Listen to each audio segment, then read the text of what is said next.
Let's add a little bit more to our loop here. So we're going to do a sorting mechanism. So instead of it having to start from Snickers and go to Yankee, we kind of wanted to sort from the first character. And the first character in this list would be like Bounty, and then Kit Kat and Mars and whatever. Maybe that's not the correct one, but we'll see in a moment. We already have an array that contains all these information, so we just need to sort it. And the for loop is already running, so it's printing them out, and we want to do the sort before we actually do the printout here. So just after your variable up here, we're just going to do, whoops, not with a capital, a chocolate bar. So we're calling the variable chocolate bar here, and then we're doing a, as you can see there are many different things here, we're going to do a sort. And enter, and it's gonna create a parentheses like this. This is if you want to do something specific, like set to A instead of, or sorting for specific things like we're going to do later on.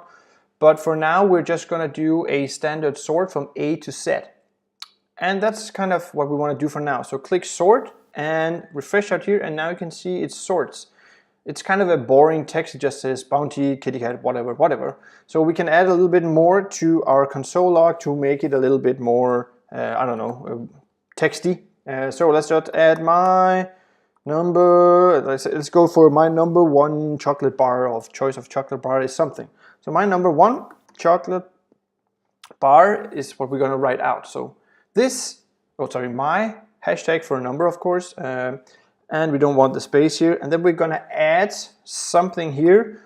We're going to make it print out the number of each of these. But if I just say I, it's going to start with 0. So my number 0i, that's kind of weird, right?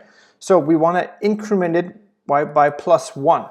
So that means instead of starting from 0, it's going to start printing from 1. But we can just try to remove that afterwards and see what it actually means. My number plus some more text here, and plus, and let's go in here. Choice of something something. Well, is probably a better word.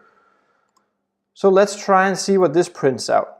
So this says my number one choice of Bounty is my number choice, and it's still doing the sorting based on this over here, not based on this over here. Let's try and remove the plus here and see what actually happens. So plus I, and now you can see it starts from 0. So that's what we were doing with our plus, well, sorry, with our parentheses and +1 here. So that's the reason why we put that one in.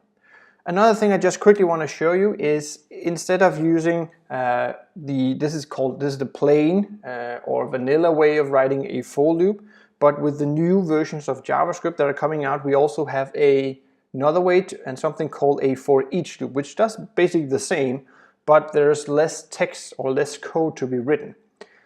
How we do this is like we did with the sort up here. We're just going to use the keyword or the name of the variable called chocolate bars. And then we're going to do something called a forEach. And the system is already trying to help me going from scratch here. And instead of us doing like all these variables for blah, blah, blah, blah, and so on, we are going to pass in a function up here. And the function is a way of us to write this loop really quick without having to write it, basically. It's kind of cool. The thing we want to pass into the function is the items up here, or the element or whatever. So we can type in item or C bars or whatever. This is just a word that JavaScript uses to save the data and to print it out again. So we can start with item and change it later if it doesn't make sense to you. So we're doing a call to our variables. We're doing a forEach like we do up here, so kind of a loop. And then we're saving whatever items as, or elements as items here. And then we can do the console log, parentheses, and then what we want to print out is the items. Let's end this up here so it doesn't look weird. So this is what we want to do. Why is it doing a sort of weird thing? Did I do one too many? There we go. and there's still, oh yeah, we need to do this down here. So this, I forgot to close the start of the function here. That's why it was like an arrow. But we're now doing items. Make sure it's the same name, not item or items. So let's try this, and let's just mark this one out, code, and do the block comment like this. So now we just want to do it like this and see if it actually prints out. Now it still prints out bounty, Snickers and everything. The reason why I changed is because our console log changed, of course. We can still do the text here, my favo plus this, right? So it's still going to print this out. But this is just a newer way of writing a for loop instead of having to declare a variable, or figuring out the length, and then do the increment here. We can just use the forEach, passing in the item, and then printing out the item. The system will figure that one out. So we can change this name up here to, if item doesn't make sense to you, let's call it C bars, so short for chocolate bars, C bars. Just change the name, make sure they're the same if you're using capital and so on and so on.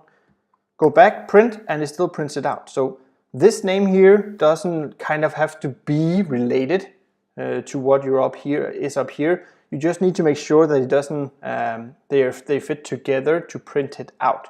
But that's a way of creating a forEach instead of just the basic for loop that we're doing in a more older version of JavaScript, or what we call plain or vanilla JavaScript.